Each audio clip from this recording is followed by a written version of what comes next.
സത്യദീനിന്റെ കാവൽ സമസ്ത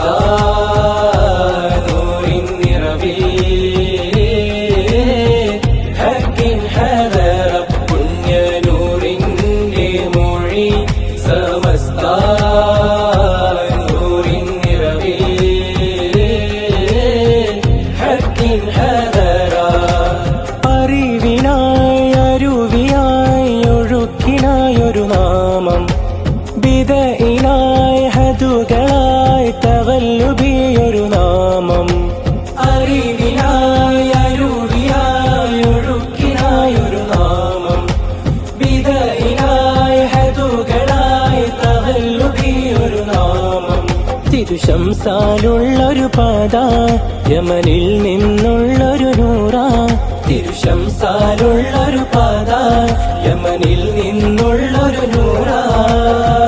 ലക്ഷോപിലക്ഷം ജനക്കൂട്ടം അണിഞ്ഞൊരുങ്ങി